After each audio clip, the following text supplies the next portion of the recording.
Alice Feeney is everywhere at the moment. She's just had a new book which has been released, which has been super popular, and over the past few months we've had several announcements of quite a lot of her books being made into screen adaptations. Alice Feeney has written 7 thriller books in total, all of which I have read, and she is slowly becoming one of my favourite authors. I'm also super lucky because I got to meet her at a book signing event with TM Logan very recently, and she was so lovely.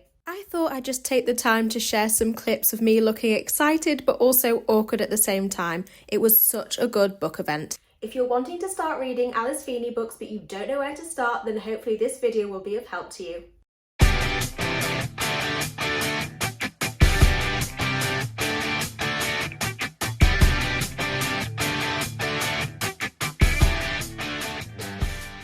Emery's Crime here. I'm a crime, thriller and mystery book lover, and my goal is to bring you the best thriller books out there. In this video I'm going to talk a little bit about each and every one of her books to tell you what they're about and give spoiler-free reviews. Make sure that you stick around until the very end because I'll be ranking her books from worst to best, and can any of them score 5 stars out of 5? And it goes without saying that these are just my opinions, so take everything I say with a pinch of salt. Something has got to be last, and for me, my least favourite of hers was Good Bad Girl. 20 years ago, a baby was stolen from their pushchair, and in the present day, somebody is murdered in a care home, and it appears that these two cases are linked. I was so excited to read this, but unfortunately, it just fell a bit flat. I felt it was missing its usual Alice Feeney charm. I hardly ever read the author note at the end of a book, but because I was really shocked by how disappointed I was by this book, I did read it. In the author note, Alice Feeney talks about how she'd been going through some personal struggles, and I really felt that this showed in the writing. I felt that the plot had a more focus on family dynamics, and it just didn't really feel like a thriller to me.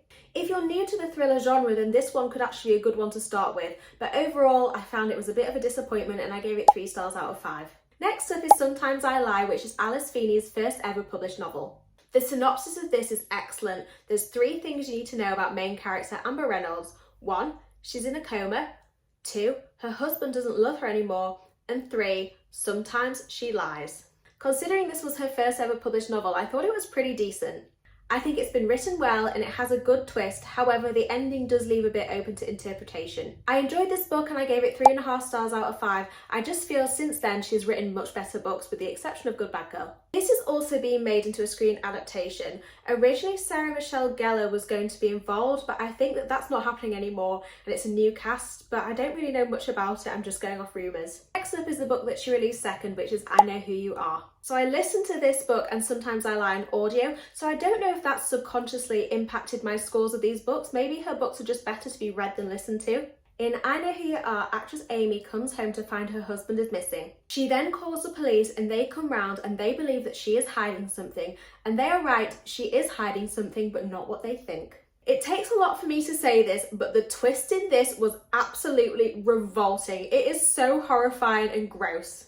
From a reader's perspective, I thought the twist was absolutely fantastic. However, it has divided people. Some people love it and some people hate it, so just bear that in mind and please check the trigger warnings for this one. Overall, I did find this a bit of a slower paced book, but I ended up giving it 4 stars out of 5 because of the twist. We are now at the midway point, and the midway book for me was His and Hers, which is being made into a Netflix TV series. The cast includes John Bernthal and Tessa Thompson, so it's a fantastic cast and I'm so excited for it to come to our screens.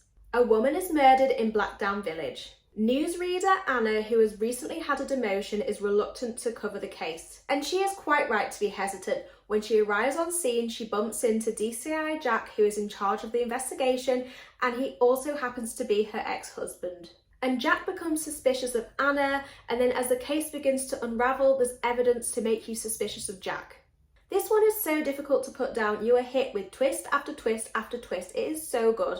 I will confess that I did guess the twist. However, I am notoriously good at guessing plot twists, and I thought that Alice Feeney did a very good job of trying to throw me off the scent. Overall, I thought this was fantastic and I gave it 4.5 stars out of 5. Next up is Daisy Darker. Daisy was born with a broken heart and always found she was an outcast from the family.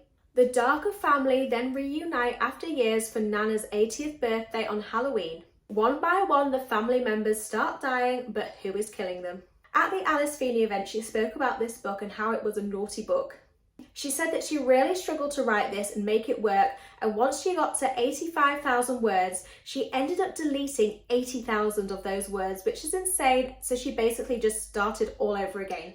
This was a really atmospheric, really twisty read, and like with I Know Who You Are, the twist at the end has people divided, but for a completely different reason. If you know, you know.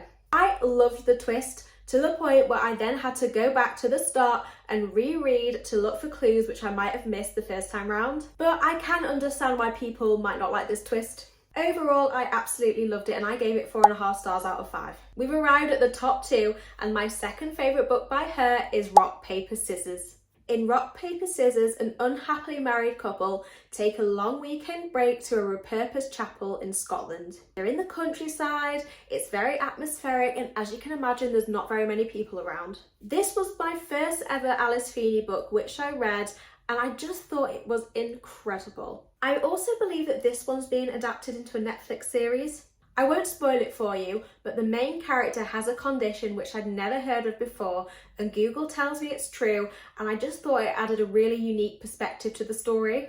The twist absolutely blew me out the water and I gave this 4.5 stars out of 5. And last but not least, my favourite book by Alice Feeney is her latest release, which is Beautiful Ugly, and can we just take a moment to appreciate how gorgeous these spreadsheets are. I've spoken about this book on past videos, but just in case you've not seen them, here's what it's about. Author Grady Green is having the worst best day of his life. He calls his wife Abby to share some really exciting news. He then hears her slam on the brakes. He tells her to not get out of the car, but she ignores him and then he just can't get hold of her. Because she wasn't too far away from the house, he sets out to go and find her. He finds her car, but his wife Abby is nowhere to be seen.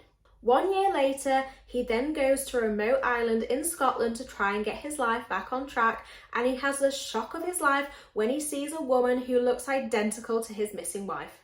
You might have noticed there's a bit of a pattern here. Some of her books are set in Scotland in remote settings. She actually touched upon this at the author event, and fun fact, she herself loves to go on a holiday in Scotland in an isolated setting. Anyway, I digress. I thought this book was absolutely fantastic. I thought the characters in this were done particularly well. They were so interesting and the story itself was so clever. The twist in this literally had my jaw on the floor. For me, this book was perfection. I wouldn't have changed a thing, so I gave it 5 stars out of 5. In my opinion, it is honestly a masterpiece and I recommend it now to everybody, and it was also my book of 2024. Thank you so much for taking the time to watch this video. Words cannot even begin to describe how much I appreciate it. If you're able to like this video, drop your thoughts in the comments whether you agree or disagree with me on my ranking. Let me know also in the comments what kind of videos you want to see from me and hit that subscribe button. I would so appreciate it. Thank you so much. Bye!